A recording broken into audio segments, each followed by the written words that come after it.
ধরেন এই বিশ্বকাপের মৌসুমে কোনো ডাইহার্ড ব্রাজিল ফ্যান দল পাল্টায়া আর্জেন্টিনায় শিফট হইতে চায়, বা ক্ষমতার লালসায় সাবেক সরকারি দল আওয়ামী লীগের কেউ যোগ দিতে চায় বর্তমান সরকারি দল বিএনপিতে, কি করতে হবে তারে? বা ধরেন কেউ টক্সিক রিলেশনশিপ থেকে বাইর হইতে চায় কিংবা ছাইরা দিতে চায় মদ, জুয়া বা নেশার ডার্ক ওয়ার্ল্ড, সে কেমনে ছাড়বে? দুনিয়ার অন্য কোনো দেশে এই ট্রানজিশনের প্রসেস যেমনই হোক না কেন, অ্যাটলিস্ট বাংলাদেশে যদি আপনি আগের পজিশন থেকে নতুন কোনো পজিশনে যাইতে চান, আপনারে একটা কমন পপুলিস্ট রিচুয়ালের মধ্য দিয়ে যাইতে হবে। কি সেটা? জি, ঠিকই ধরতেছেন, বলতেছি দুধ দিয়া গোসল করার কথা। কিন্তু পানি থাকতে দুধের গোসলের এই ট্রেন্ড আসলো কেমনে, কেনই বা আসলো, সেই জিনিসই আজ ডিকোড করব পপসপ্লেনারে। দুধ দিয়ে গোসলের এই রিচুয়াল কেমনে আসলো তা বুঝতে হলে আমাদের টাইম ট্রাভেল করে ফিরতে হবে প্রাচীন বৈদিক যুগে। রেফারেন্স খুঁজলে দেখবেন ঋগ্বেদ আর যজুর্বেদে অভিষেক নামে একটা রিচুয়ালের কথা শোনা যায়। অভিষেক মূলত এক ধরনের হোলি বাথের কনসেপ্ট, যেটা দুধ, দই, মধু, ঘি আর চিনির মিক্সচারে হইতো। এই কম্পোনেন্টগুলোরে ডাকা হইতো পঞ্চামৃত। এটি মূলত দেবতা বা রাজাদের জাগতিক কলুষতা থেকে ফ্রি রাখার জন্য করা হইতো। কিন্তু দুধ কেন?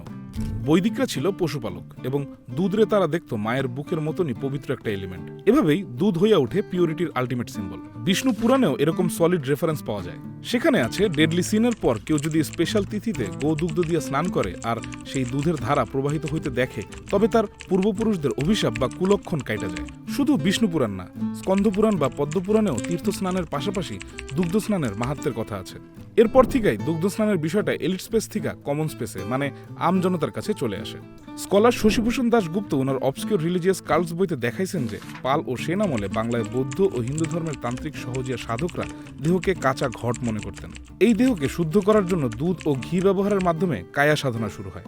সেই সময় থেকেই বডিরে সিক্রেট করলেই কেবল সাধনা সম্ভব, এই কনসেপ্ট তখনকার পপ কালচারে হিট হইতে শুরু করে। মধ্যযুগে বাংলার মঙ্গল কাব্য আর সুফি গাথার থ্রুতে বাংলার লোকসাহিত্যে দুধের এন্ট্রি ঘটে ইভিল স্পিরিট দূর করার টুল হিসেবে। চাঁদ সওদাগরের কাহিনীতে দেখা যায় যখন কোনো অলৌকিক অভিশাপ বা অশুভ শক্তি গ্রাম অ্যাটাক করত, তখন দুধ দিয়া দেবতার পূজা বা দুগ্ধ স্নানের মাধ্যমে সেই এলাকারে পিউরিফাই করার বর্ণনা আছে। বেহুলা লক্ষিন্দরের মিথেও লক্ষিন্দরের লোহার বাসর ঘরে শুদ্ধ করতে দুধের প্রতীকী ব্যবহার পাওয়া যায়। এমনকি ঠাকুরমার ঝুলি টাইপ আমাদের লোকজ রূপকথায় তো প্রায় দুধের সাগর বা ক্ষীর নদীর কথা থাকে। রাজপুত্র যখন রাক্ষসপুরী থেকে ফিরে আসে বা কোনো অভিশপ্ত রাজকন্যাকে রেস্কিউ করে, তখন তাকে দুধের নদীতে স্নান করাইয়া তার শরীরের অশুভ গন্ধ বা পাপের প্রতীক দূর করার প্রচুর মোটিভ দেখতে পাওয়া যায়।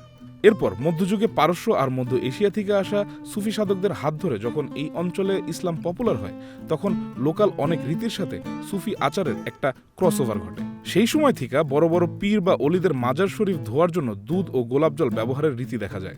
ধারণা করা যায় এই পয়েন্ট থেকেই হিন্দু মুসলিম উভয় ধর্মের মানুষের মধ্যেই দুধের গোসল আস্তে আস্তে মেইন স্ট্রিম হতে শুরু করে। ওকে, রেফারেন্স আর হিস্ট্রি সবই বুঝলাম, কিন্তু দুধ দিয়ে গোসল করলে আসলে হয়টা কি? কেন মানুষ আগের অবস্থান থেকে নতুন কোনো অবস্থানে পৌঁছাইতে দুধের গোসল করে? মানুষ যখন বড় কোনো ডিসিশন নেয় তখন মনে মনে ডিসিশন নিলেই কি সব হয়ে যায়? যায় না মেবি। মানুষ একটা ফিজিক্যাল চিহ্নের মধ্য দিয়ে পরিবর্তনের মুহূর্তটা ফিল করতে চায়। এটারে বলা যায় রাইট অফ প্যাসেজ, বা ব্যক্তি ও সামাজিক জীবনের এক দশা থেকে আরেক দশায় পৌঁছানো। খ্রিস্টানদের মধ্যে ব্যাপটিজম, হিন্দুদের গঙ্গা স্নান বা ইসলামে গোসলে জানাবাতের ঘটনা দেখলেই বোঝা যায় মোটামুটি সব কালচারের মধ্যেই পরিবর্তনের রূপক হিসেবে গোসলের ব্যাপারটা কোনো না কোনোভাবে উঠে আসছে। সো এক কথায় দুধের গোসল আসলে হিউম্যান সাইকোলজির এক ধরনের চাহিদার ন্যারেটিভ। কেমন চাহিদা? অবভিয়াসলি পরিবর্তনের চাহিদা। তাইলে প্রশ্ন উঠতে পারে, দুধ দিয়ে যদি গোসল করতেই হয়, একা করে নিলেই হয়, লোকজন ডাকার দরকারটা কি? এর কারণ হইতেছে মানুষ সোশ্যাল ভ্যালিডেশন চায়। সে জানান দিতে চায় যে সে চেঞ্জ হইতে চায়, একটা প্রসেসের মধ্যে আছে, আর তার সোসাইটিরে সেই কাজে সাক্ষী রাখতেছে যেন তারা তার পুরানা ভুল অভ্যাসের পথে যাওয়াটা আটকাইতে পারে। অন্তত লোকলজ্জার খাতিরে হইলেও যেন সে তার ওয়াদা মাইনা চলে। এখন প্রশ্ন হইল, দুধের গোসল দিলেই কি সব চেঞ্জ হয়ে যায়? এটা নির্ভর করে গোসল করে কি করলেন তার উপর।